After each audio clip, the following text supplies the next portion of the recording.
Окушу табелин чыгаруу үчүн ЭЦП менен кол коюу кажет. Ол үчүн эсептер бөлүмүнө өтөсүздөр.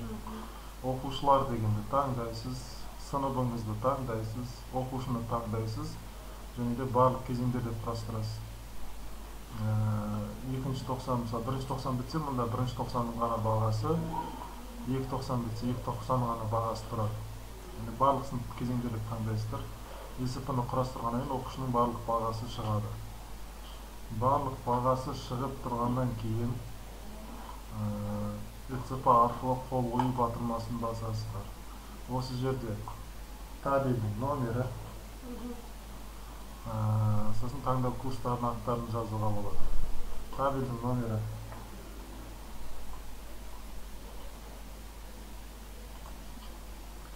табелдин номерин жазамыз. Тартиби үлгүлүү,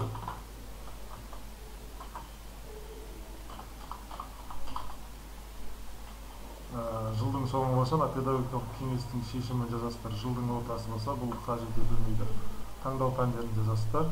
ЭЦП менен кол коюу батырмасын баскан кезде автоматтуу түрдө документолог, яны токулайга лактыруу керек.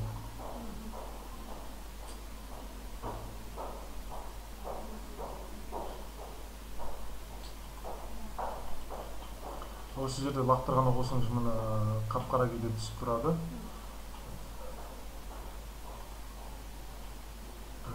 Немесе мисалы барлык жылдын соңунда барлык окуучуга чыгаратын кезде барлык сынып табелдерине ЭЦП менен кол коюу батырмасын басуу керек. Сол кезде автомат түрдө мында барлыгы түшөт. Эndi кол коётун окуушуну тандаган кезде жогору жактан автомат түрдө мына подписать чыгат.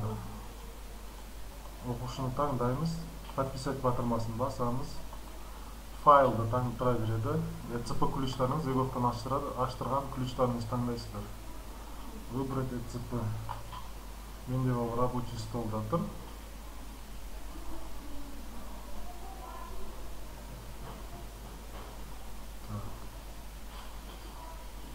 Ключи. Экинчисин тандайсыздар, РСТен басасың. Паролин жазасыздар.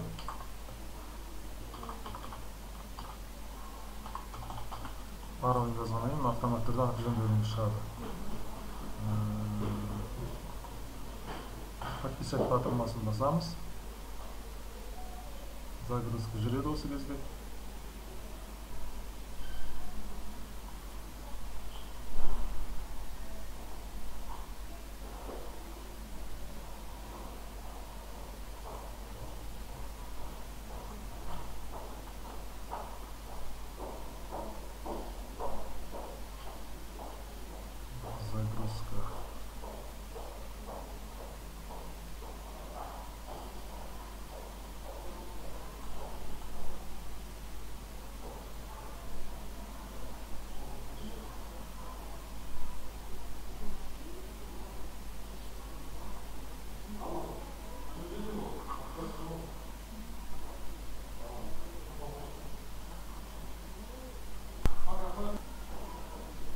Подписать эткенен на листу загрузкамен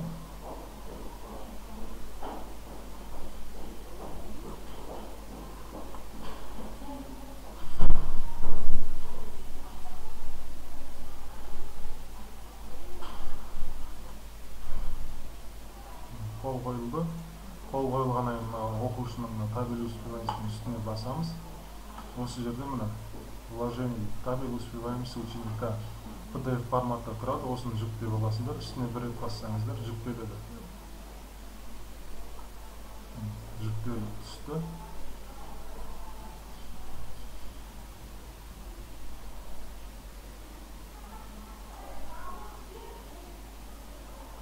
Ачсаңыздар мына окуучу табели. Осуну печатка чыгарып, кол коюп жибересиздер.